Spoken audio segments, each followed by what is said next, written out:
ontologinya objektif, epistemologinya nakapu. Ya toh? Atau ontologinya objektif, epistemologinya subjektif. Nah, itu yang menjadi masalah. Inilah yang saya maksud sebagai konflik filosofis. Ya minggu lalu, ya, pertemuan lalu tuh ada konflik filosofis yang memungkinkan luaran output metodologi kita, kaidah-kaidah ilmiah kita itu tidak bisa disebut sebagai kebenaran ilmiah.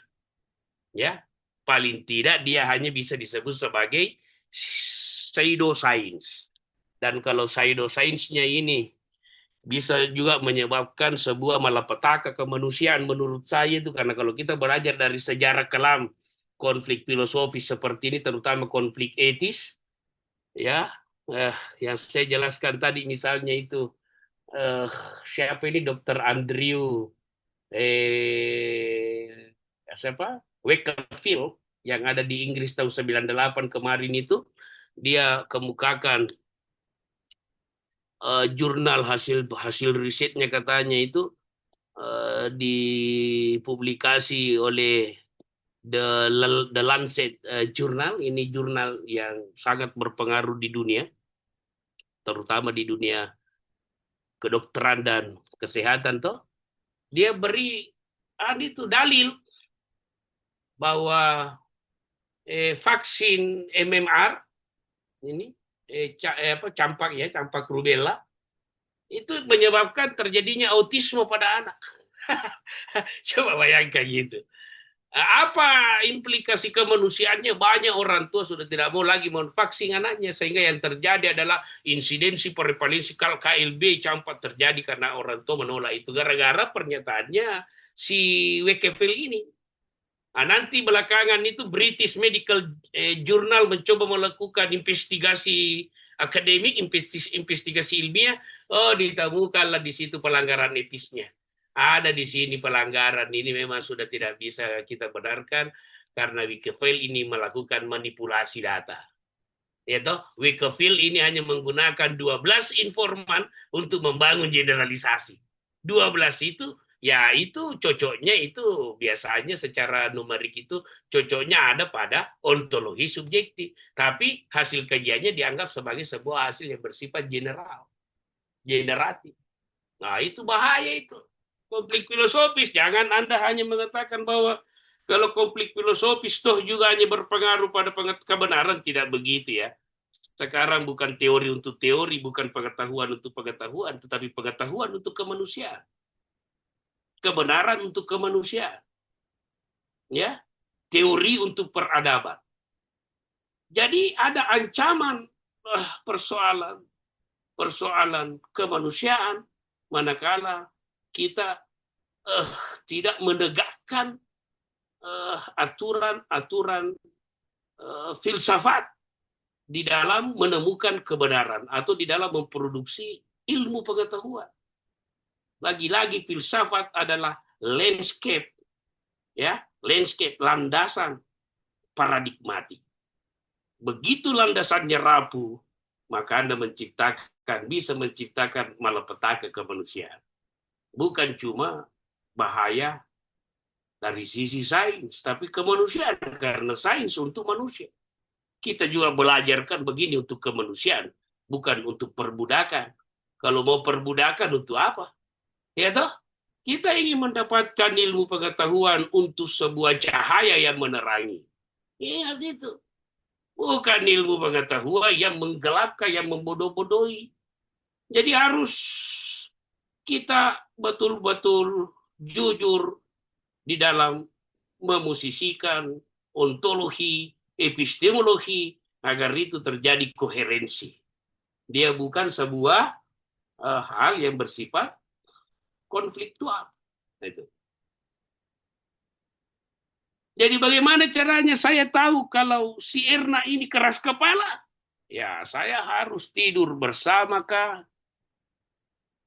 Harus berjalan sama-sama kah di berbagai situasi yang berbeda? Nih, itu saya tidak harus menyelami Erna hanya dalam satu dimensi, hanya dalam satu ruang, tapi saya harus menjelajahi berbagai ruang hidupnya Erna sehingga saya bisa berkesimpulan memang Erna keras kepala. Tapi kalau Anda hanya melihat di ruangan Zoom ini, tiba-tiba Anda mengambil penyimpulan Erna keras kepala, itu namanya penyimpulan yang sesat. Itu namanya penyimpulan yang tiba-tiba, penyimpulan yang tidak masuk akal. Kamu memberi sebuah penjelasan menyangkut subjektivitas hanya menggunakan pendalaman pada satu situasi itu sesat itu. Anda harus ke berbagai ruang, mengalami berbagai. Makanya disebut keintiman. Keintiman sosial, keintiman perilaku, bukan keintiman seksual ya. Yang kok salah-salah itu bukan ya. Jadi persetubuhan sosial, bukan persetubuhan kelamin, bukan. Persetubuhan sosial, jangan kok salah. Jadi saya sering menggunakan istilah-istilah itu saya golongkan sebagai pornografi akademik ya, pornografi akademik supaya Anda analoginya bisa lebih kena di situ. Soalnya kalau tidak seperti itu Anda tidak punya apa istilahnya ini motivasi. Tapi kalau saya memberi sebuah penjelasan pada basis instingtif manusia primitif, nah kita langsung berselera lagi, bergairah lagi, ya. Karena kan ini Anda ini makhluknya Sigmund Freud semua, toh. Makhluk psikoanalitiknya Sigmund Freud semua ini, ya, yang dikendalikan oleh hasrat primitif. Ini sehingga untuk menjadi manusia sosial kita harus menipu diri sendiri. Itu kesimpulannya Sigmund Freud. Kalau Kristianti mau menjadi manusia sosial, tipu dirinya. Karena sebenarnya diri Kristianti sebenarnya adalah diri yang selalu berontak, bergejolak, ingin agresi. Iya toh. Tapi agresi ditekan karena ada norma. Nah, begitu. Nah, itu formulanya tuh. Nah, karena ikuti norma kita makhluk sosial. Nah, itu artinya kita menipu diri sendiri. Jadi kalau mau melihat Kristianti yang sebenarnya, Kristianti yang berada pada panggung belakang, bukan panggung depan. Ini konsep dramaturginya Irving Goffman. Bagaimana Goffman menjelaskan perilaku pada front stage dan backstage. Nah, itu panggung belakang dengan panggung depan. Kalau Anda di panggung depan, ya menipu diri sendirilah. Kalau panggung belakang, ya itulah yang aslinya. Nah, ini panggung belakang kita mau mencari tahu Erna. Bagaimana bisa dicari tahu Erna panggung belakangnya kalau kita tidak melakukan keterlibatan? Kan begitu tak? Tapi kalau mau diobservasi panggung depan, kamu lihat. Semua yang kau lihat adalah sandiwara belaka. Kalau sandiwara berarti kesimpulannya statistik, kesimpulan yang bersifat sandiwara. Tidak begitu juga. Artinya ada yang kurang di antara keduanya sehingga dia harus saling melengkapi. Nah, itu. Seperti itulah jadi tradisi apa kultur berpikir kultur menemukan kebenaran berbeda-beda berdasarkan kutub positivistik dan kutub interpretatif atau kutub konstruktivis atau kutub penafsiran atau kutub pemahaman. Jadi satu kutub positivistik, satu kutub antipositivistik. Antipositivistik itu bisa dijabarkan sebagai kutub penafsiran, kutub pemahaman, kutub apa lagi? Konstruktivisme. Itu. Nah, itu. Jadi gitu ya. Kutub keterlibatan. Nah, itu. Nah, jadi kalau yang positivistik bisa juga kita menyebut kutub statistik, kutub pengukuran, kutub prediksi, ya, kutub presisi. Nah, itu kutub pengamatan, kutub deterministik, macam-macam istilahnya itu. Semua istilah Anda akan dengan sangat lincah menggunakannya secara berganti-ganti kalau Anda sudah paham hakikat dari perbedaan, dari perdebatan problematika, ontologi, epistemologi. Termasuk saya mau masuk ke aksiologi. Nah ini. Jadi sebelum saya kasih aksiologi, sudah dilihat anunya epistemologi. Mana siapa Fatimah? Andi Fatimah Jamir. Ya, Prof. Ya, bicara-bicara kita dulu, Andi. Bisa median itu bisa medi raba-raba itu di. Oh, ini kalau saya raba-raba ini positivistik begini. Begini anunya rasanya. Kalau saya raba-raba ini anti positivistik begini, sudah bisa itu dilihat. Insya Allah, Prof. Bisa di? Ya? Kenapa, Di?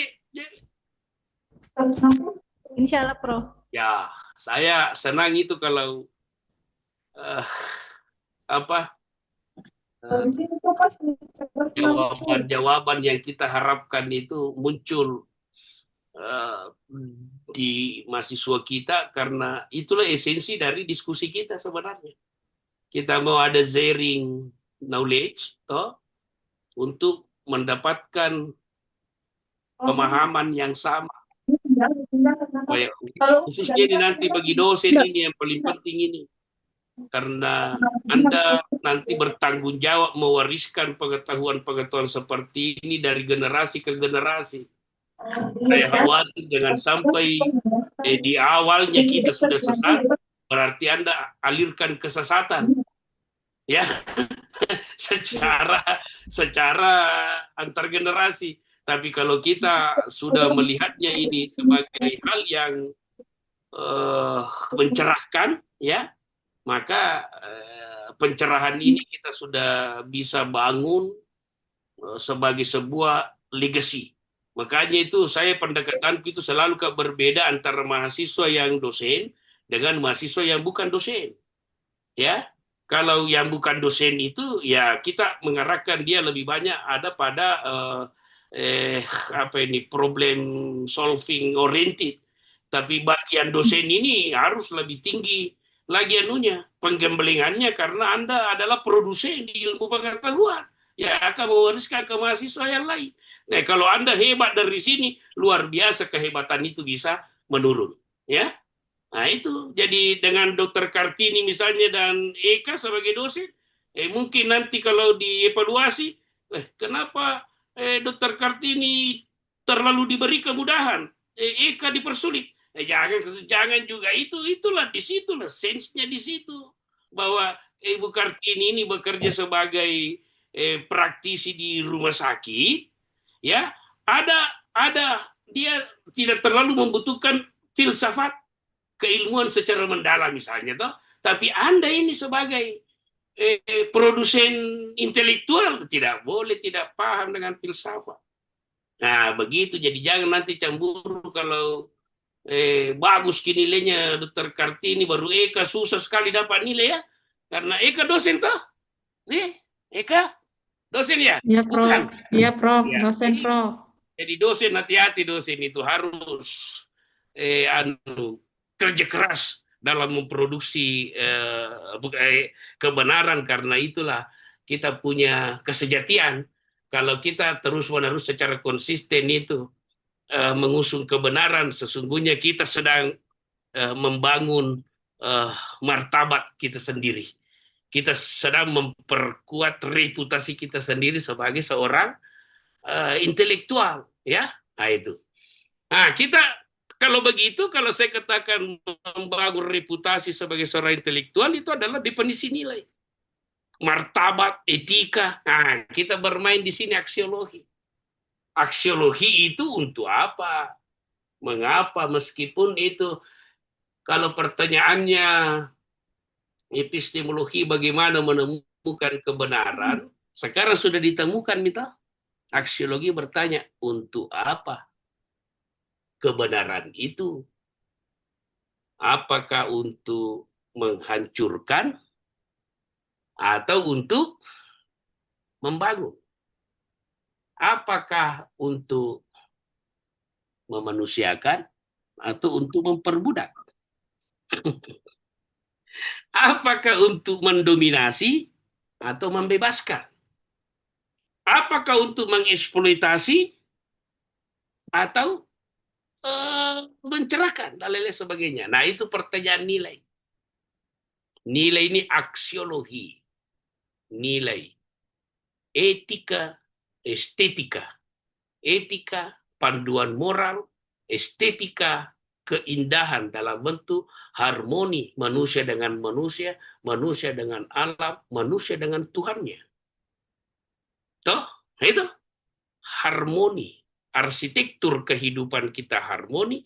Selain dia harmoni, dia adalah sangat etis. Itu etis panduan moral, etis ruh akademik, jiwa akademik, jiwa ilmu pengetahuan. Ilmu yang berkarakter, ilmu yang bertenaga, hanya ada pada jiwa-jiwa yang etis. Hanya ada pada manusia-manusia yang etis. Nah, sekarang pertanyaannya begini. Etikanya, misalnya standar etiknya peneliti ini, kemarin kita juga debat ya, dia melibatkan kepentingannya atau tidak. Dia membiarkan fenomena itu terjadi, diurai, dibedah sesuai dengan apa adanya tanpa ada tendensi dari peneliti sendiri. Berarti secara etik peneliti memisahkan dirinya dengan objek yang dikaji. Itu namanya apa? Kalau peneliti memisahkan dirinya, peneliti netral. Saya betul adalah siapa lagi nih yang Indah Kolaka Utara. Mana kok Indah? Mana Ki Indah? Nah, atau ini Indah cuma device lain saja yang masuk tapi tidak Hadir, ada orangnya ya. hadir Prof, hadir. Iya, mana nutan di layarnya supaya bisa saya berdialog ya, daripada saya membutuhkan waktu untuk mengenal Anda lebih dalam, ya toh. Saya harus juga berupaya untuk menggunakan durasi pembelajaran ini dalam membangun keintiman sosial antara saya dengan Anda ya. Karena kalau kita sudah mengalami proses familiarisasi seperti ini, saya yakin ke depan itu tugas-tugas akademik kita akan semakin lancar oleh karena komunikasi sudah cair. Ya, nah itu. Tidak ada lagi keengganan untuk berdialog. Ada kondisi-kondisi komunikasi yang dialogis yang sudah mulai terbentuk. Apa tadi saya mau tanyakan itu sama itu tadi Kolaka. Kolaka kayak itu. Iya dok, iya Prof, jauh. Gimana nih orangnya? Hadir Oh, Prof. ada Minda. Ya. Apalagi tadi saya mau tanyakan kita, Indah. Hmm. Aku lupa, Mi. Peneliti yang memisahkan Ya, diri ya. gitu, Prof. Mantap Erna. Nah, kalau begitu Indah, eh, kalau Indah misalnya di Kolaka kan, di Kolaka itu, di Kolaka mana? Kolaka Utara Prof, Kolaka Oh, Utara. Kolaka Utara La dilewati, Susua, kan dia Susua dia dilewati. La Susua Prof. Ya. Oke, kalau di situ banyak cengkeh di. Banyak Prof, coklat banyak. Ya, ya. Nanti apalagi namanya misalnya kalau Indah melihat cengkeh, petani cengkeh, itu petani cengkeh, kau jelaskan tentang petani cengkeh sebagaimana Anda observasi tanpa melibatkan dirinya sebagai pemilik kebun cengkeh, ya toh? Misalnya begitu, tidak ada tendensi. Nah, itu namanya apa itu? Berarti ilmu itu harus berjarak antara objek yang dikaji dengan subjek yang mengkaji. Subjeknya. Itu artinya Iya. apa? Ilmu adalah netral, bebas nilai. Nah, itu namanya bebas nilai. Bebas nilai, bebas Kapan nilai. ilmu bebas nilai dibenarkan sebagai sebuah aksiologi? Ketika epistemologi Anda positivistik. Ketika ontologi Anda realisme. Realistis. Betul begitu, tak? Iya, saya tidak boleh melibatkan. Tetapi di kutub yang lain, nilai bisa dilibatkan. Jadi kalau dikatakan bahwa kalau begitu, kan di kutub yang lain misalnya nilai dibenarkan, ya disebut dia apa dia kemarin itu? Kalau nilai dibenarkan, maka posisi peneliti sebagai sang pengamat, satu bebas nilai, yang satunya Terlibat. iya mantap, terlibat. Berarti tidak bebas nilai, sah-sah saja penjelasan ilmiah, ya, dipengaruhi oleh perspektif peneliti, sah-sah saja. Tidak boleh Anda katakan bahwa itu kan menurut pikiran Anda, pikiran peneliti sama dengan pikiran informan, karena peneliti adalah subjek penelitian sendiri yang terlibat secara bersama-sama. Nah, cuma memang nanti standar etiknya bahwa seluruh yang dijelaskan itu adalah penjelasan mengenai fokus dari informan penelitian. Tapi tidak berarti bahwa kita bisa memisahkan pikiran kita. Nggak bisa. Nah, itu nilai namanya itu. Jadi kalau Indah memberi penjelasan tentang kondisi sosial petani cengkeh atau kondisi kesehatan petani cengkeh, sementara pada satu sisi dia adalah juragan cengkeh, ya toh? Kalau dia menggunakan antipositivistik, dalil-dalil yang dihubungkan nanti di situ itu pasti juga sedikit banyak ada cara pandang juragan cengkeh di situ. Iya, ada cara pandangnya di situ karena dia terlibat. Ya, tetapi nanti ini kita mau ada namanya metodologi untuk menghindari itu agar jangan Anda yang bercerita di situ secara dominan. Nah, disitulah ada istilah nanti triangulasi, ya. Kita triangulasi itu.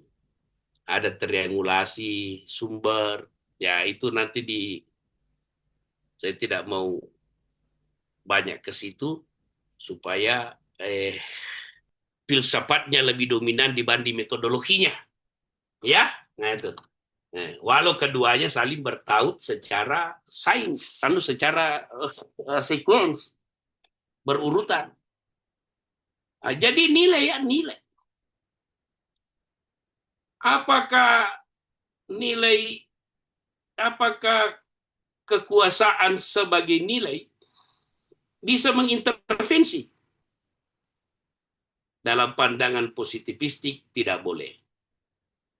Tapi dalam pandangan antipositivistik boleh. Itulah makanya untuk mengungkap selubung kekuasaan, selubung ideologi yang bermain pada kebenaran, nah itulah biasanya kita menggunakan pendekatan antipositivistik. Karena itu tradisi antipositivistik itu banyak juga dipakai sebagai tradisi berpikir kritis.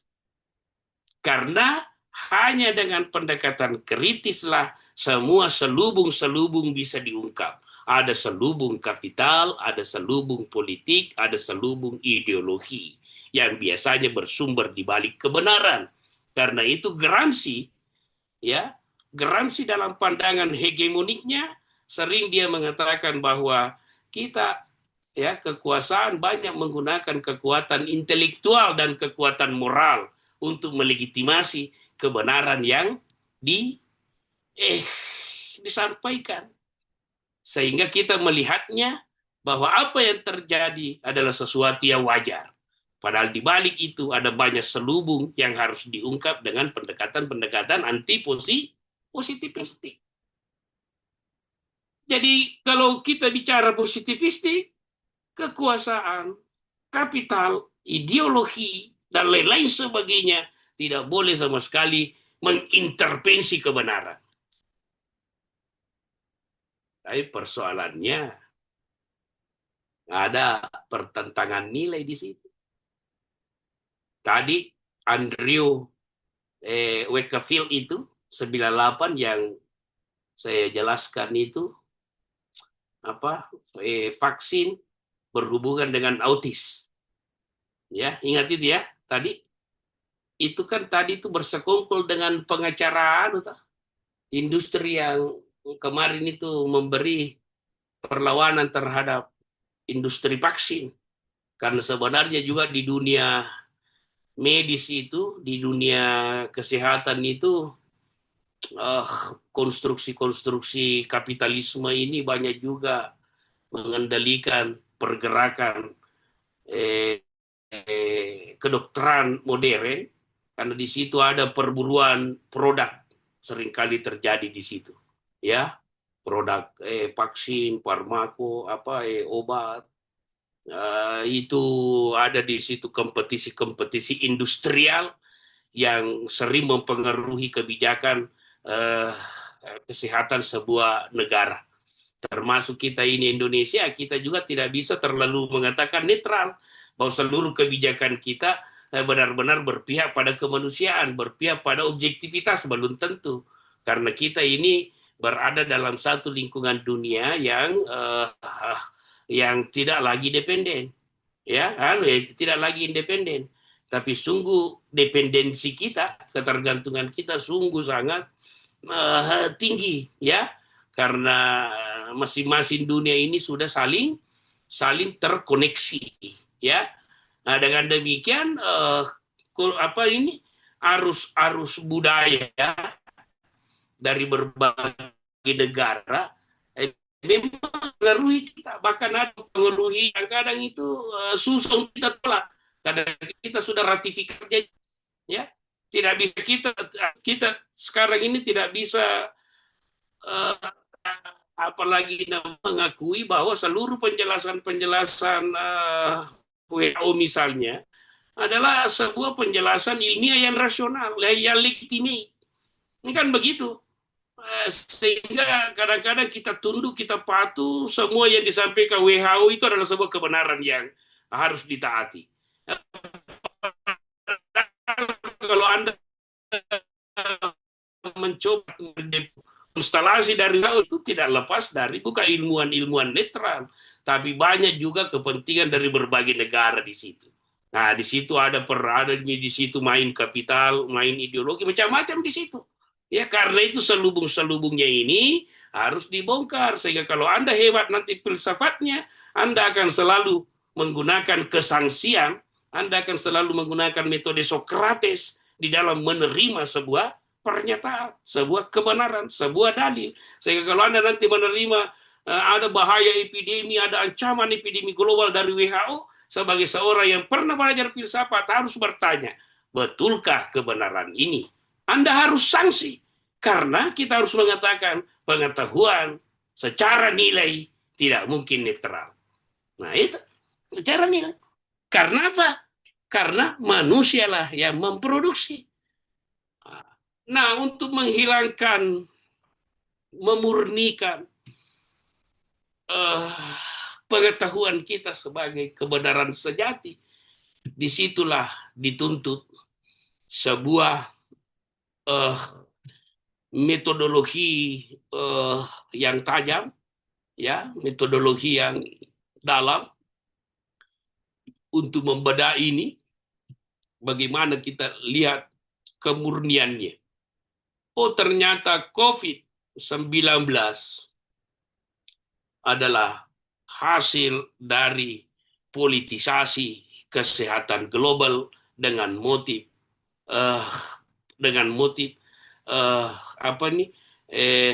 mobilisasi sumber daya kesehatan dengan motif akumulasi keuntungan finansial. Ya itu. Jadi itulah nilai. Jadi ada nilai yang memang tegak lurus pada nilai kemanusiaan, nilai keadilan, nilai kejujuran. Sehingga dimanapun dia tidak pernah terpengaruh karena nilai ini bersifat universal. Nilai ini bersifat sangat mulia. Nilai ini bersifat maha agung. Di ras manapun, di dunia manapun, di agama apapun. 3 nilai dasar ini yang merupakan kebajikan tertinggi menurut filsafat Plato, ya, tidak selalu berlaku sampai dunia berakhir. Cuma nanti bentuk menafsirkannya, bentuk implementasinya berdasarkan nanti kondisi-kondisi tertentu.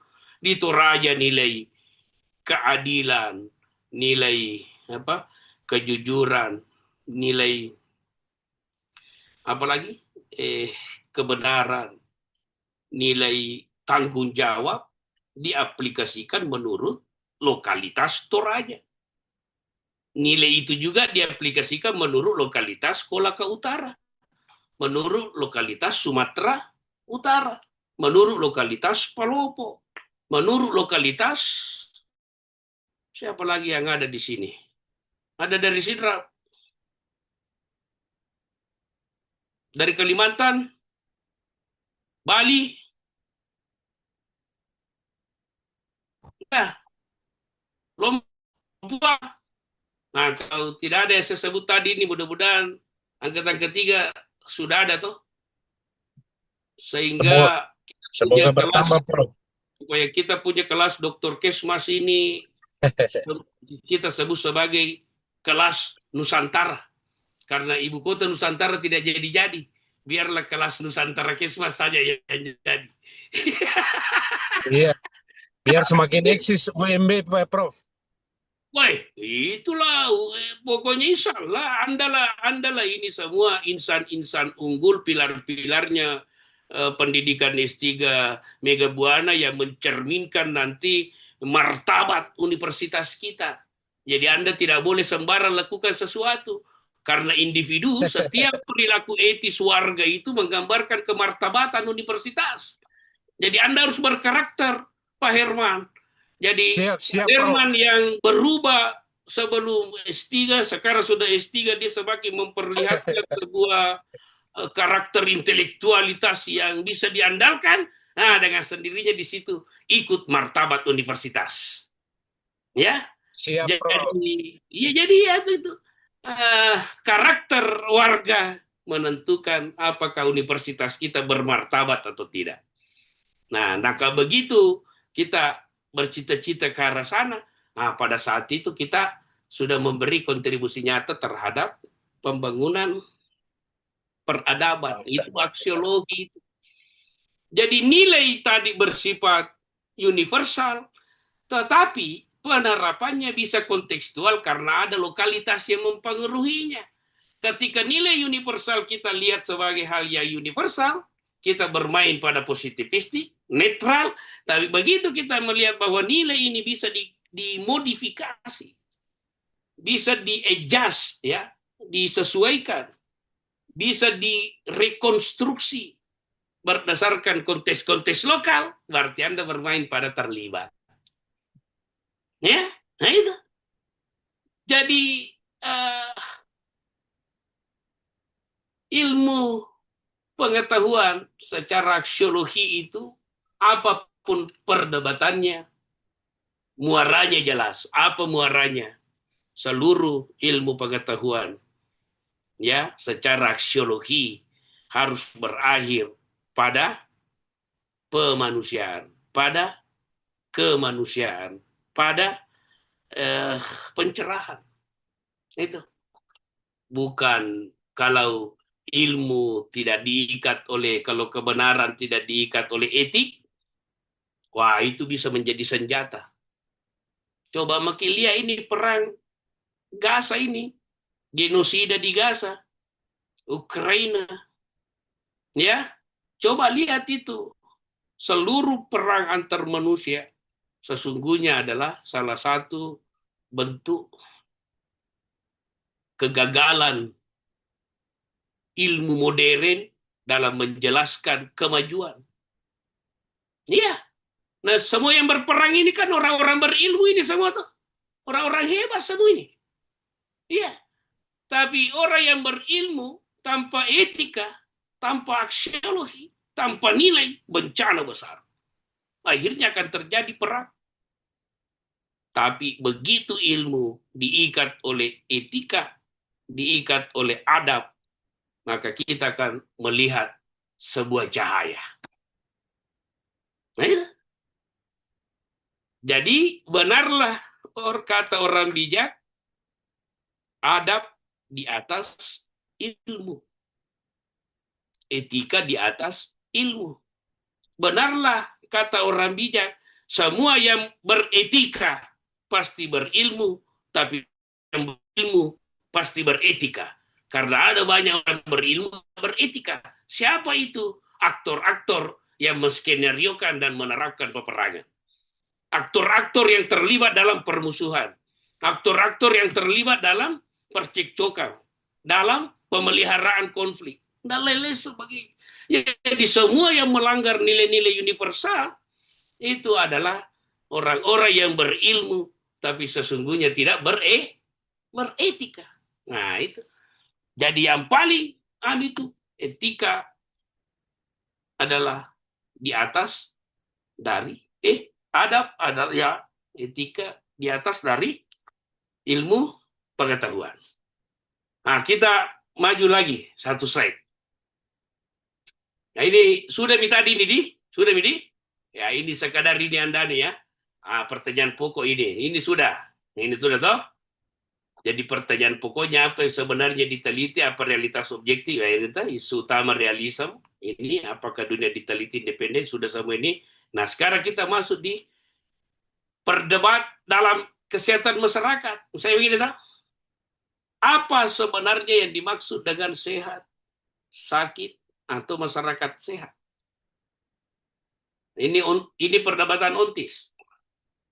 Saya minum dulu sebentar.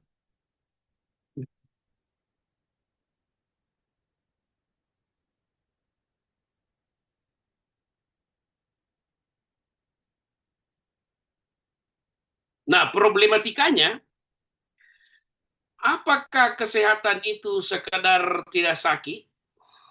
Kalau sekadar tidak sakit, itu model biomedis. Ya, model biologi, model sains positivistik. Ya, nah itu. Kalau sekadar tidak sakit. Oh, sehat dia, sehat. Sehat itu. Seperti badannya siapa ini? Pak Herman ini. Dia laki-laki di sini untung tongnya ada laki-laki Pak Herman sehingga bisa menjadi apalagi namanya ini kelas kita bisa disebut sebagai kelas yang sempurna. Karena ada Pak Herman, seandainya tidak ada Pak Herman, nah kita ini timpang secara gender. Ya. Nah, jadi berterima kasihlah pada Pak Herman karena Pak Herman simbol kesempurnaan kelas. Lagi itu caranya filsafat memberi penjelasan terhadap realitas. Nah, itu namanya menafsirkan secara ambigu. Atau menyangkut kesejahteraan fisik, ya, mental dan sosial menurut model WHO. Nah, WHO kan begitu. Model WHO fisik, bukan cuma fisiknya, mentalnya juga sejahtera, sehat, sosialnya juga bagus, itu. Atau ada realitas penyakit bisa berbeda antara perspektif medis dan perspektif masyarakat lokal. Kalau perspektifnya medis memandang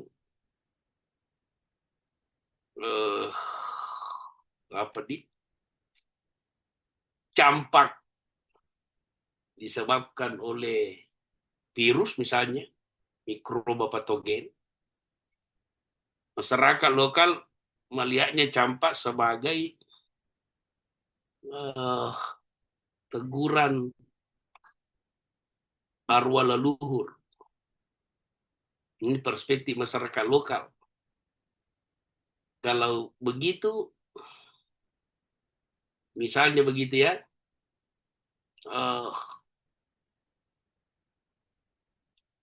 bagaimana, apakah yang mana yang benar? Kalau ada dua pandangan yang saya sampaikan mengenai penyakit campak. Ada yang melihat dari mikroba patogen, ini kedokteran modern, masyarakat lokal itu ditegur sama arwah leluhur. Adakah di antara dua pernyataan ini yang paling benar dan ada yang paling banyak salahnya? Gimana itu menjelaskan? Nih, secara ontologi, dua-duanya benar. Perspektif masyarakat lokal menganut tradisi anti-positivistik, ya. Kemudian pandangan penyakit karena mikroorganisme patogen, virus, bakteri, ya, itu adalah pandangan menurut epistemologi positivistik. Sehingga dua pandangan ini sesungguhnya tidak boleh menciptakan konflik. Seharusnya menciptakan sinergi. Karena kedua-duanya punya landasan paradigmatik yang berbeda. Yaitu satu positivistik, satu anti-positivistik. Jadi dua-duanya sama lah. Kalau begitu, tidak ada salahnya nanti Dokter Kristianti, Dokter Kartini, itu memberi terapi farmako kepada pasiennya sambil ucapkan mantra. Ya, tidak apa-apa. Sambil baca-baca. Bahkan disertai dengan mungkin gerakan jampi-jampi. Tidak ada masalah. Ya, jangan terlalu kita mau mengeksklusi diri. Ya, bahwa saya sudah subspesialis, karena itu praktik-praktik pengobatan tradisional saya harus hindarkan. Mulai saat ini, setelah kita memahami filsafat, kita menghadirkan kembali kekuatan-kekuatan tradisi sebagai hal yang bisa memberi kontribusi terhadap penyembuhan penyakit. Karena dunia semakin kompleks. Jadi dokter di Makassar itu yang menggunakan model-model tradisional itu biasanya semakin laku karena perwajahan masyarakat kita hari ini adalah masyarakat yang ingin bernostalgia kembali dengan ritual-ritual tradisional. Ya, jadi di tengah modernitas yang gemerlap, di tengah rasionalitas yang hebat, ya kita juga merindukan hal-hal yang irasional. Ya, itulah kesempurnaan dari anatomi kehidupan yang kompleks, ya. Tidak bisa hanya dilihat dari satu sisi, tapi harus banyak sisi, ya, itu. Mana tadi? Masyarakat, ini tadi ada, masyarakat menganggap anak kurus itu biasa. Tapi ahli gizi menyebutnya gizi buruk. Pertanyaan saya, mengapa ahli gizi menyebut gizi buruk? Karena secara positivistik, gizi buruk, gizi itu sudah distandardisasi, sudah dikategori, sudah diberi definisi. Buruk kalau begini ukuran lingkar lengannya. Udah, itu diukur itu. Sehingga manusia digolongkan sebagai benda yang bisa dipecah-pecah, yang bisa dikalkulasi, yang bisa apa lagi? Di algoritma. Nah, itu tadi gizi buruk. Tapi kaum profesional menyebutnya gizi buruk, tapi masyarakat mengatakan biasa gitu. Dari dulu itu kan adiknya juga begitu. Toh, dia bilang begitu dari dulu seperti itu. Apakah kita mengatakan bahwa masyarakat salah? Hah? Apakah bisa saya katakan masyarakat salah? Tidak. Tidak, Prof. Kenapa? Karena itulah pemikiran. Karena epistemologi antipositivistik mengakui adanya kebenaran lokal, bukan kebenaran yang bersifat umum. Gitu. Jadi biasa ini adalah hasil konstruksi sosial, idealisme, kekuatan. Jadi melalui interaksi dari turun-temurun itu dari dulu mereka berinteraksi sehingga dia membangun sebuah struktur kebenaran bahwa kurus itu biasa. Malah boleh saja dia katakan, semakin kurus itu anak-anak itu semakin lincah daripada gemuk. Nggak ada bisa kerja. Nah, kan begitu tuh. Sama ketika dia bilang, itu anak-anak itu kalau bermain di lumpur, kehujanan di luar rumah, biarkan saja biar dia terlatih secara alamiah sehingga tubuhnya bisa kuat saat mereka dewasa.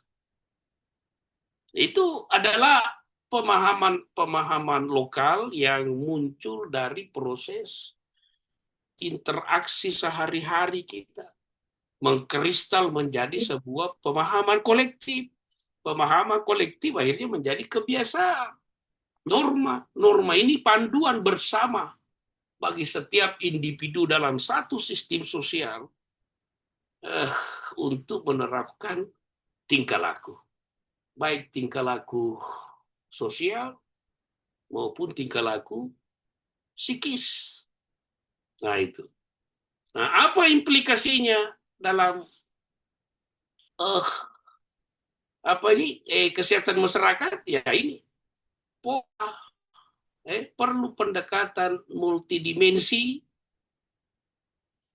dalam menerapkan intervensi.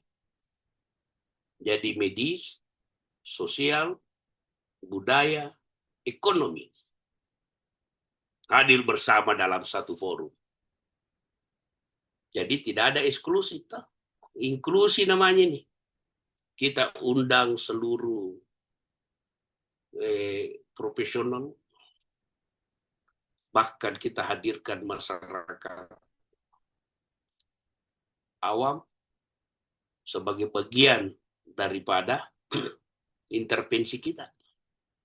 Karena masyarakat awam itu dalam pandangan etnometodologi, dia juga adalah seorang intelektual.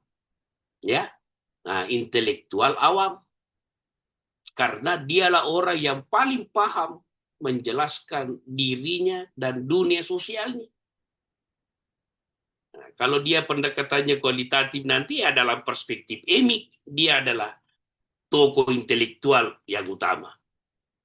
Nanti psikolog, sosiolog, apa lagi, nutrionis, kebidanan, keperawatan, public health, semua profesional kesehatan ini nanti dia bisa diberi dilegitimasi pandangannya kalau kita membutuhkan sebuah perspektif etik.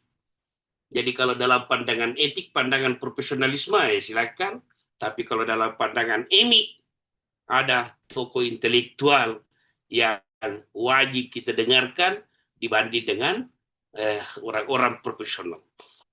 Makanya dalam pendekatan anti positivistik itu secara metodis kita memang harus turun di lapangan, mendengarkan suara-suara mereka, terlibat bersama dengan mereka, bergerak bersama mereka untuk sebuah transformasi yang lebih baik.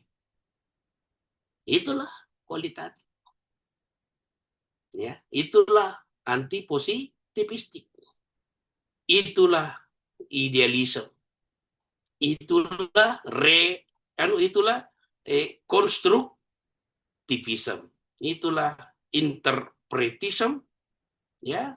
Nah, itulah pemahaman Verstehen menurut Max Weber. Nah, itu. Jadi kita hadirkan ini.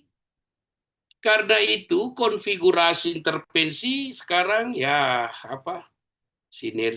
sinergisitas, kolaboratif, keterpaduan dalam konteks perencanaan, rencana aksi daerah, ya itu menggambarkan kolaborasi antar sektor dalam menjabarkan kewenangannya masing-masing untuk mengatasi satu isu bersama, ya, isu yang bersifat nasional, ya, itu di mana lokalitas sebagai jembatan penyelesaian, itu. Berikutnya, intervensi kesehatan tidak bisa hanya berdasarkan definisi ilmiah. Nah, ini. Jadi mulai lagi sekarang kita menurunkan tensi, tidak lagi melihat semua yang ilmiah itu satu-satunya penjelasan tentang realitas. Tidak. Tapi ada pemahaman lokal terhadap kesehatan dan penyakit. Nah itu. Ya. Jadi pandangan kesehatan ini, pandangan lokalitas ini hadir sebagai alternatif dalam memberi definisi tentang penyakit, definisi tentang masalah kesehatan. Tidak selamanya definisi ilmiah. Dengan demikian nanti ketika teman-teman merasa sangsi menggunakan teori-teori yang sudah disampaikan dalam apalagi namanya ini perpustakaan itu, galeri-galeri literatur, ya, Anda sudah banyak membacanya dan sepertinya dengan cara itu belum bisa kita temukan sebuah penyelesaian yang bermakna. Mari kita ubah paradigma, mari kita ubah episteme, ya. Kita masuk ke episteme antipositivistik dengan menggunakan pendekatan apalagi namanya grounded research misalnya. Kita langsung turun ke masyarakat, mencoba membangun penyimpulan-penyimpulan bersama dengan mereka. Atau menggunakan pendekatan fenomenologi, menyingkirkan seluruh pandangan-pandangan profesionalisme kita, lalu kemudian bersama dengan masyarakat, mengalami secara bersama, lalu bagaimana pengalaman bersama itu yang berkembang menjadi kesadaran bersama, kita jelaskan sebagai sebuah penyimpulan temuan. Itu fenomenologi. Nah, itu adalah bentuk-bentuk alternatif-alternatif terbaik yang melengkapi mungkin gaya-gaya konvensional kita, baik dalam belajar maupun dalam bekerja, ya, ataupun dalam mengabdi. Jadi sudah saatnya untuk kita menurunkan egoisme kepakaran kita, sehingga setiap unsur, setiap ornamen,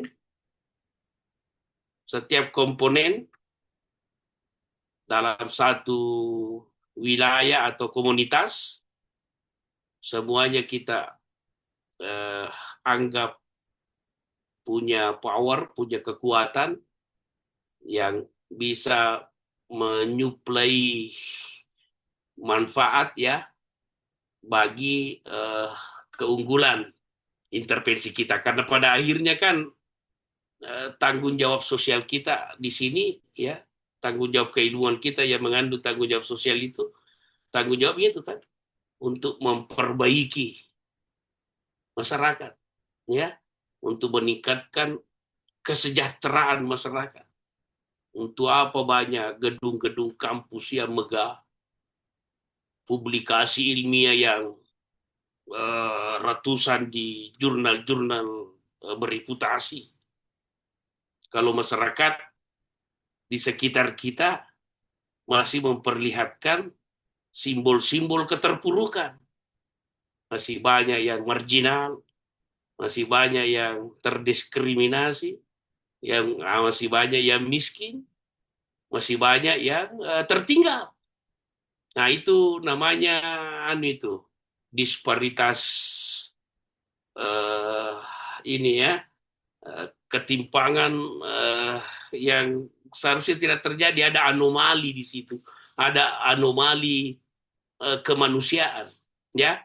Satu sisi menara kemanusiaan sangat tinggi, inilah kampus dengan berbagai orang-orangnya yang hebat di dalam, tapi di masyarakat kita masih banyak pelanggaran hak asasi ya. Itu anomali kemanusiaan. Saya kira untuk pertemuan ini cukup begitu saja ya. Ini sudah jam 10 di sini, di situ mungkin sudah jam 11. Mau Jumat ya, mau Jumat di situ. Kalau di sini belum, tapi kan saya juga harus bergerak ke tempat lain lagi toh. Karena ini saya masih di kamar ini. Ini benar-benar saya masih di kamar. Kalau Anda tidak percaya, Anda boleh mengamati belakang saya ini setelah saya hilangkan background yang kabur itu. Jadi saya jernihkan background. Ini namanya korespondensi. Korespondensi itu adalah pembuktian empiris, ya. Bukti empiris. Kalau Anda ini saya tidak tahu Anda di mana, karena backgroundnya ada, saya lihat gambarnya Mega Buana, ada PMG, KKMB, itu macam-macam ya. Nah, tapi itulah dunia digital, ya, gampang kita dimanipulasi, ya, kepalsuan seringkali menjadi sebuah keaslian. Makanya itu Baudrillard menyebutnya hyperreality ya, dunia yang melebihi aslinya. Nah, itu hyperreality. Nah, itu supaya kita jangan gampang tertipu. Karena sekarang ini harus kita betul-betul mawas diri. Oke, cukup 15 menit. Silakan kalau ada yang mau bertanya. Izin bertanya, Prof. Silakan. Nah, silakan Dr. Kristianti, silakan, Iya. silakan Bu. Iya, tadi saya tertarik, Prof, yang terkait dengan ontologi.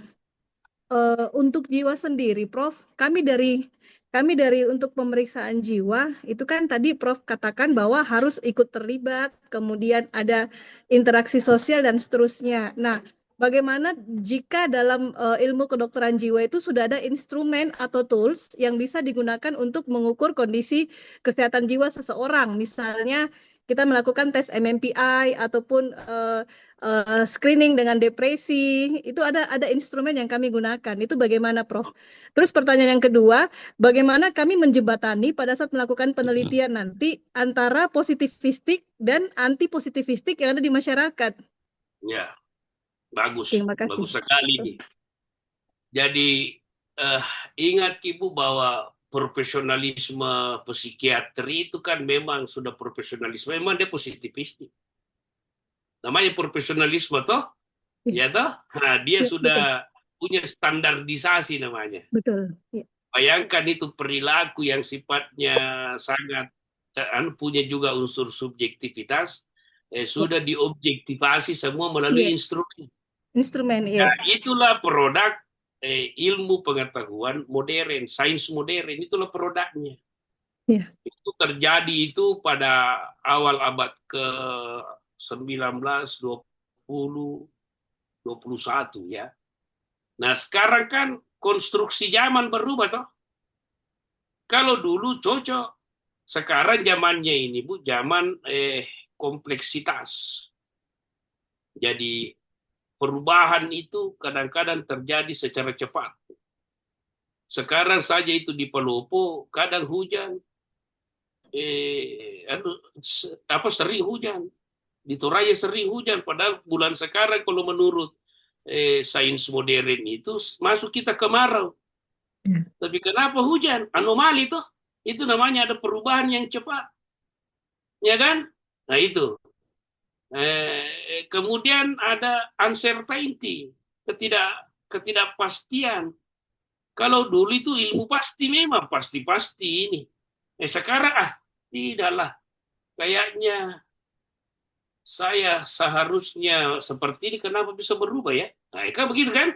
Nah, jadi ketidakpastian, kemudian kompleks, kemudian ambigu. Nah, kalau begitu modelnya, kalau kita masih mau melihat manusia secara instrumental itu, Dr. Kristianti, secara instrumentasi, mungkin gerak kita lambat. Maka kita harus berani melakukan terobosan untuk menghadirkan yang tidak instrumen sebagai bagian penting dalam penyelesaian masalah profesional. Ya toh? Apa yang tidak instrumen? Ya kita harus melihat itu perilaku, ada yang tidak distandardisasi. Tapi karena kita di dunia sistem, ya ini di dunia sistem harus kita lah kaum profesional menyiasati. Mungkin dalam pelaporan kita tetap mengikuti alurnya, karena kalau tidak kita dianggap itu bahaya, kita bisa dianggap sebagai penyimpang. Malpraktek. Dipian malpraktek, iya bahaya. Iya. Tapi kita lah di sini Bu yang secara profesional, secara kreatif memadukan itu, tapi tidak dipadukan dalam pelaporan, tapi kita padukan dalam praksis di wilayah praksis. Praksis itu dalam tindakan sehari-hari bersama individu. Jadi kalau ada yang kita lakukan interviewing, apalagi namanya interviewing motivational, saya tahu motivational interviewing, ada wawancara termotivasi misalnya toh, kan ada itu standar-standarnya. Nah, selain kita menerapkan itu, kita juga harus melihat secara empati, ya toh? Ada empatinya terlibat, karena empatinya itulah yang menandakan bahwa kita hadir sebagai anti positivistik. Iya toh? Nah, jadi catatan adalah catatan pengukuran sebagai sebuah hasil dari kategorisasi, hasil dari pengukuran, itu adalah bentuk positivistik. Tapi dalam mewawancarai Anda menggunakan rasa, Empati. Anda menggunakan kedipan, Anda menyentuh dengan keakraban. Gitu? Nah, itu adalah bahasa anti-positivistik. Anti-positivistik. Ya, begitu. Tapi ada memang orang tidak ada, dan tidak lihat matanya itu pasien dan klien atau pasien tuh. Sudah keluar. Nah, itu positivistik murni dia. Gitu? Nah, sekarang tidak, ya. Tidak. Harus kita melayani dengan hati. Kita melayani itu namanya. Itu pertanyaan pertama. Bagaimana kalau dalam riset memadukan? Oh, bisa, sangat bisa. Saya sampaikan juga pada matrikulasi bahwa kalau keduanya ingin kita combine dalam satu pendekatan riset tertentu, kita menggunakan riset mixed method, ya. Jadi metodologi kita adalah metodologi kombinasi antara kuanti dan kuali. Itu bisa dengan catatan sejak awal di latar belakang kita sudah mengkonstruksi masalah, bahwa masalah kita ada dimensi objektivitasnya, ada dimensi subjektivitasnya. Antara objektivitas dan subjektivitas ini tidak bisa dipisahkan karena keduanya saling tertaut secara dialektis. Ya, nah itu bisa, itu bagus. Maka saya berani katakan kalau begitu nanti model disertasinya berarti Anda menggunakan sebuah metodologi mutakhir, ya, metodologi mutakhir. Bagi saya secara pribadi itu punya tempat tersendiri dibandingkan kalau hanya satu metodologi. Karena kalau satu metodologi itu metodologi modern yang hari ini sudah mulai tertinggal. Sekarang kita masuk ke era posmo, bahkan ini post-posmo menurut saya, ya, karena yang posmo pun juga kita sudah tinggalkan. Soalnya era digital ini memberi lagi sebuah realitas baru yang sama sekali tidak pernah kita duga sebelumnya, toh.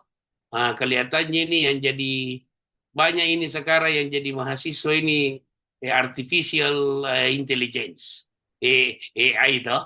Jadi tolong jangan itu boleh AI dipakai tapi itu hanya untuk proofreading, ya. Boleh AI dipakai tapi itu hanya untuk membangun kerangka berpikir, membantu berpikir, tapi bukan menggantikan pikiran. Ada memang menggantikan pikiran, tidak ada disadur secara murni. Itu pelanggaran moral bagi saya yang tidak bisa diterima karena Anda sudah digantikan oleh AI. Itu Anda sendiri yang yang tidak, Anda yang menginjak-injak martabat dirinya sendiri. Jadi belajarlah apapun yang terjadi, apapun hasilnya, kita harus hadir dengan kesederhanaan, dengan kemampuan sendiri, dengan intelektualitas kita, karena itu semua tidak bisa tergantikan oleh teknologi yang semakin canggih hari ini, ya. Nah, begitu Christine, ya. Semoga berkenan. Kalau Ya, terima kasih, Prof. kita cari jawaban-jawaban pembanding di berbagai tempat, ya, karena kita ini kan bebas untuk berdiskusi, kita punya kebebasan akademik, punya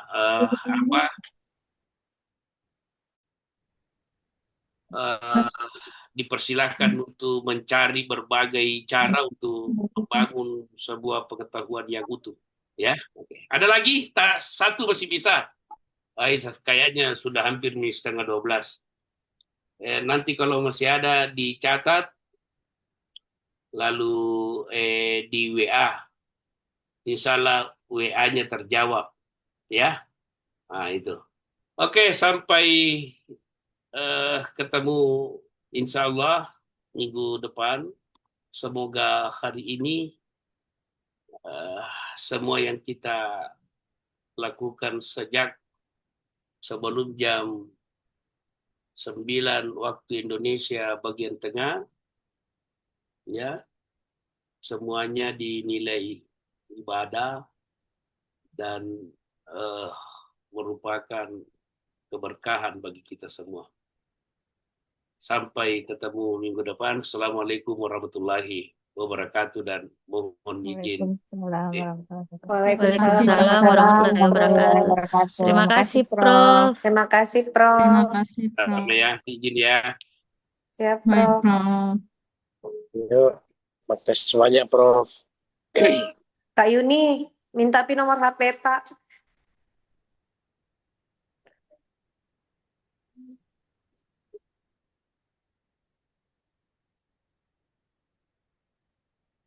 Grup ada.